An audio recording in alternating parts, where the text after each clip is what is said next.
and welcome to More Time in the Kitchen. So before we get into the meat of this video, not that there's meat in this recipe, it's a vegetarian recipe. Before we get into it, I just quickly wanted to say that this is the first video I'm recording since hitting 100 subscribers. Yay! So I just quickly wanted to address this in this video and say a huge thank you to everyone who has subscribed so far and who has supported me to get me to this first sort of checkpoint, if you will, of YouTube. But I am going to address it a bit more in a future video, but I didn't want to dwell on it too much on this video because this video, it's not about me, it's about the lovers. This is my Valentine's Day video and I wanted to give you guys a recipe for a dessert which is really gonna wow your Valentine's Day date. So if there was any dessert that I would describe as sexy, it would have to be the chocolate fondant. You have this seductive sponge, and when you break through, you have this hot, rich, chocolatey sauce that just flows out. Whew, I'm getting all flustered just thinking about it. So as well as looking impressive, this recipe is also fairly easy to make, and you can also make it in advance and pop it in the fridge for later. So on the big day, there's a lot less faffing and stress.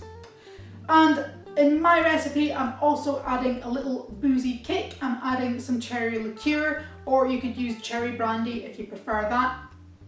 So if you are ready to fall in love with this recipe, let's get cooking. So to make this recipe, you will need 3 aluminium dessert bowls.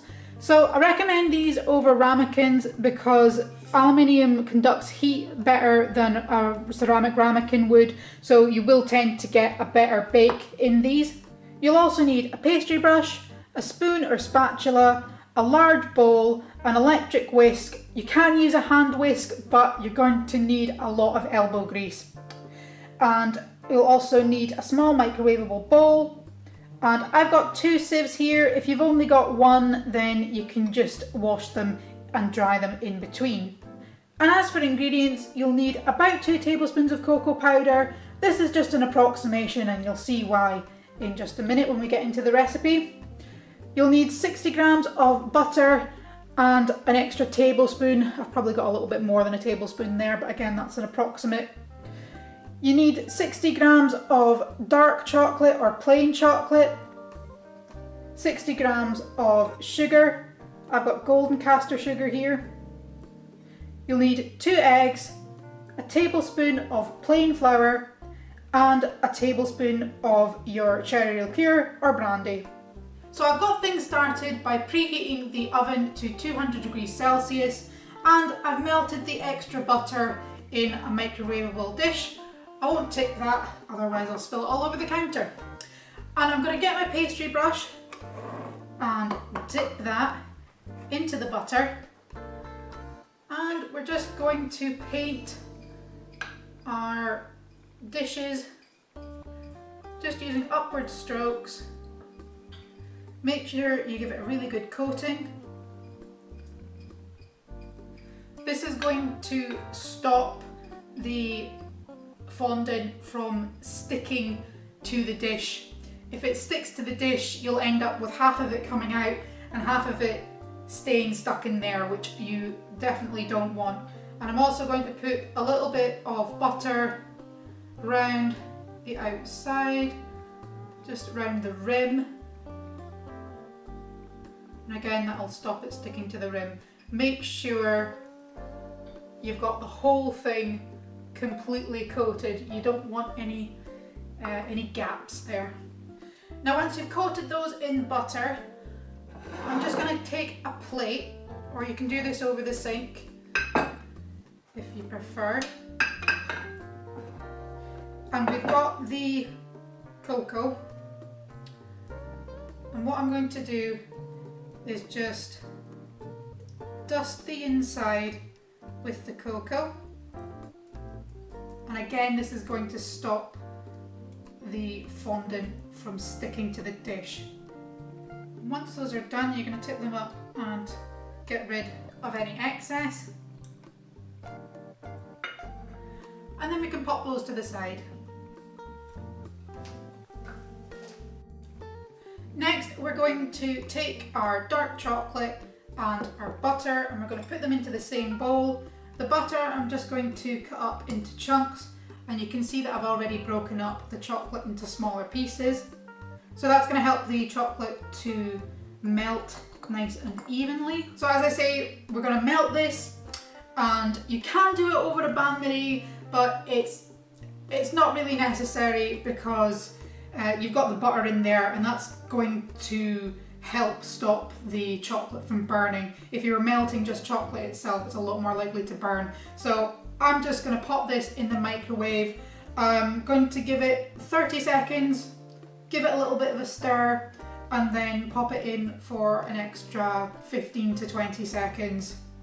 And then again, give it a stir. That usually turns out all right for me. If you want to err on the side of caution, put it in for 20 seconds at a time, give it a stir each time until it's all melted. Once your butter and your chocolate have melted together nicely, we can leave that to the side to cool, and we'll get on to the next step, which is going to be whisking together our sugar and our eggs. So we can pop our sugar into the large mixing bowl, and we're going to add a whole egg.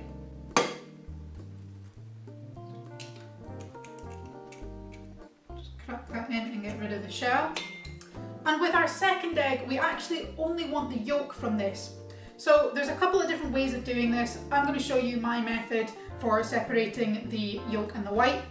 So I'll just crack it, and then I'm going to open it up carefully, and we're just going to let the white fall out, and we're going to hold the yolk in 1/2 of the shell. Then we're going to get the other half of the shell and tip the yolk in. There we go. And the white will just fall out. So because the yolk's a bit more dense, it's going to stay in the shell. And you can pass it easily backwards and forward. And then we can pop that in there, and we'll head over to where there's an energy outlet. So I'm going to use my electric whisk to beat as much air into this mixture as possible. And this is actually what's going to act as the rising agent for the sponge. That's why we're using plain flour, and that really is why you probably want to use an electric whisk rather than beating it by hand. So you'll want to beat it for anywhere between 1 minute and 2 minutes. That looks about ready. So you'll see that it's gotten pale and it's almost doubled in volume. Another way to tell you've got the right consistency is to lift the whisks, and as you move it around, there should be a pattern left for a couple of seconds before disappearing into the mixture. Now you know I've not forgotten about that cherry liqueur, so we're just going to add it in now, and we're going to add it into our chocolate and butter mixture first. And stir that in.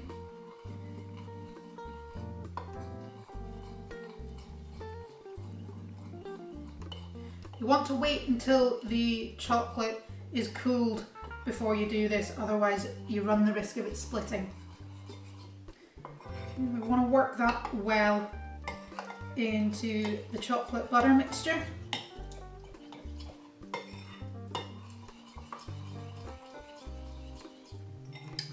Now, we're going to add just around half of that to the egg mixture. And we're going to mix that in using what's called folding. So the pattern we're going to do is to take the spatula or spoon through the middle, round and down the side, back through the middle, and round and down the other side. Just carry on using that pattern until it's all mixed in together. Now once that's mostly mixed in, we'll take the other half here and scrape down the side of the bowl so you're not wasting any of that chocolatey goodness. Don't be tempted just to spoon it into your mouth.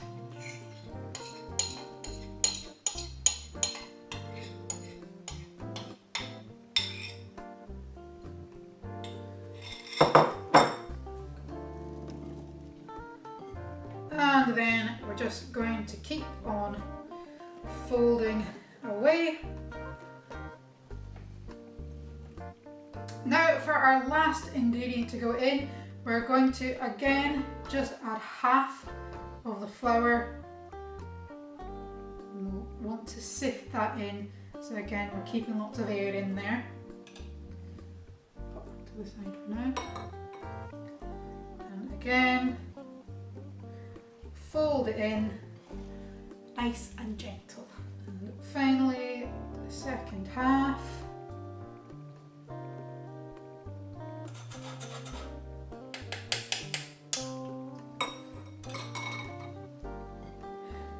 And fold.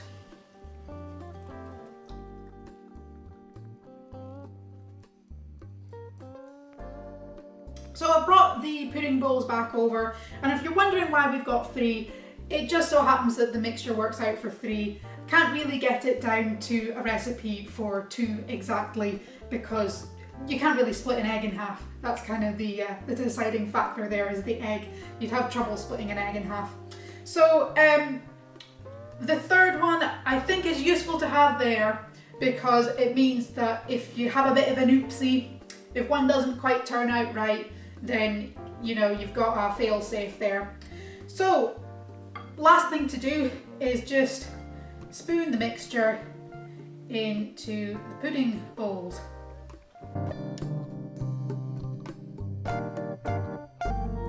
Now these are ready to go in the oven. If you want to keep them aside in the fridge, you will need a slightly longer cooking time of around 13 to 14 minutes. But if you're baking them straight away, you will need a cooking time of 11 minutes. So I'm going to pop these in straight away. Now, this is the slightly scary point where we're going to have to tip the pudding upside down onto a plate.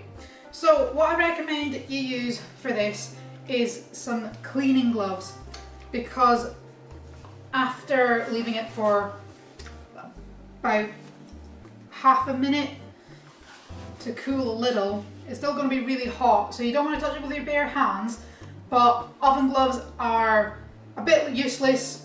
You're not going to be able to grip the pudding, and it's going to end up looking like a bad infomercial. You know, you're going to be dropping it everywhere. So cleaning gloves give you the right amount of grip and a bit of protection from the heat. So what you're going to do is just run a knife, just a normal butter knife, around the outside. This is just going to loosen it up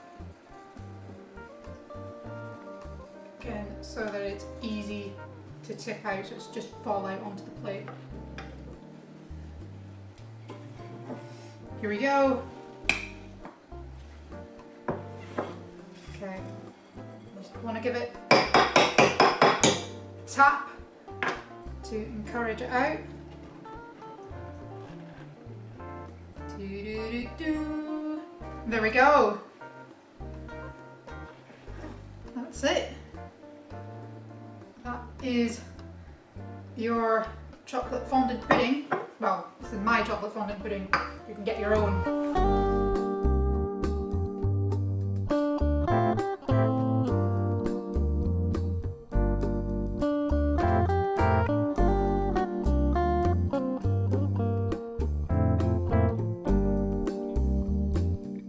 It looks so good, right? Well, I'm about to have a taste.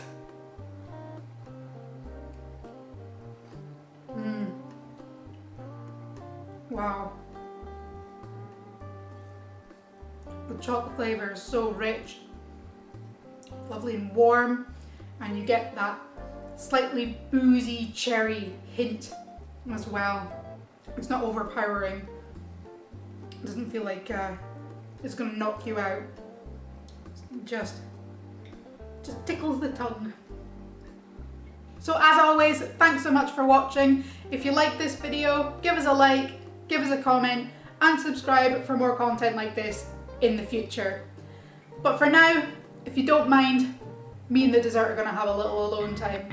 Cheery bye for now.